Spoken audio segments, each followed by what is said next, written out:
Hey there everybody, thanks so much for joining me here. My name is Jeremy. I'm a motion graphics designer, animator, and 3D hobbyist. This show is an unrehearsed screen recording of my workflow and a peek into my journey to develop a deeper design skill set. Here it's not so much practice makes perfect, but more practice makes progress. This is The Drill.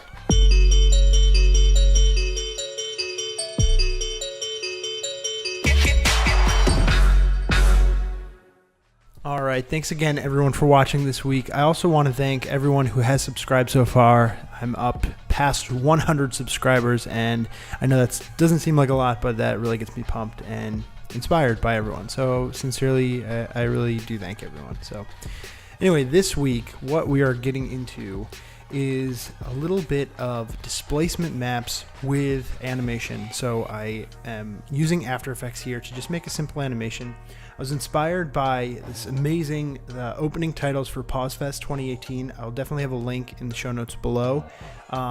Please go check that out. It's an absolute beautiful work of art. I hope I'm not butchering this name, but I believe it is by Toros Kos. So with this PauseFest title, I was just trying to figure out what the heck he did. My suspicion is that he had this beautifully designed map. It's almost like a UI element. It's really beautifully done. I really recommend watching it. But it looked like what might have been one of the methods that was used was animating this in After Effects and then bringing that into Cinema 4D or whatever 3D program they might have been using to use displacement to push those out of the map. So what I did here was just a simple animation in After Effects. Using this white line, I would be indenting into the surface, and with the black, that would be non-displaced. So what I wanted to do is use a mixed material. And I started to use a mixed material, and I ultimately just used just a glossy material. I applied a metal brushed kind of grungy texture to it, and then all I did was apply the animation. It was just a JPEG sequence animation to the displacement channel. That way I could get a nice surface that I wanted, a nice texture that I wanted, and was just taking the displacement from that. I think the next step from here that would really have taken this render to the next level would be to export the camera data back into After Effects, and then using that camera data I could project those animated lines back onto the 3D render. So you could see, if you watch his piece, there's displacement in the white materials that he has, but then the black materials, there's like very fine black lines, circles, UI type elements that are over top everything, and it just makes a really cool look.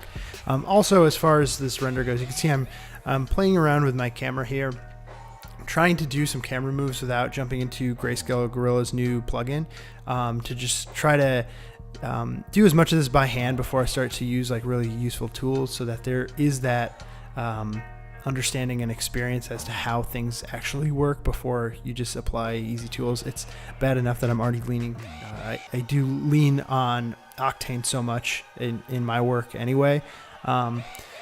But anyway, right now I'm just kind of animating that camera swoop to follow the engrave and then kind of like swoop out like that. And I just rotated it's just a landscape coming out of a cylinder just to add a little more visual interest. And of course I got sidetracked from what I was talking about. What I would like to do in the future with this technique, I think this technique's really cool. I don't like how clunky and fat that line is. I would like to go for a much thinner line. I think that was a 20 pixel line, and I think something probably at like 4 or 6 would have been a lot more refined and a lot cooler. So anyway, bringing it into After Effects, very simple color grade. I also had two frames that I had issues with, so that was a nice little exercise to troubleshoot that, and I had to re-render out those 2 frames. But here's the final result. Nowhere close to what I was going for, but it was really exciting to figure out, to look at somebody else's artwork and then figure out like how did they do that, and kind of play around and in some form or another execute that idea. So it's fun. That's why we do it, I guess. I don't know. Either way, go check out the PauseFest opening titles. That's PauseFest 2018 Toros Kos. Link is in the description down below. If you enjoyed what you saw this week, please consider like, share, subscribe, comment down below. Thanks again so much for watching this week's episode. You can follow me on Instagram and Twitch at Jeremy_Walker. That's JRMY_WLKR. You can visit my website for updates or shoot me an email at jeremy@jeremywalker.com. Thank you again so much for watching. I really appreciate the subscribe. I really appreciate the view. Thank you so much. You guys are really inspiring. Really, really, really sincerely appreciate it. I can't wait to see you next week on The Drill.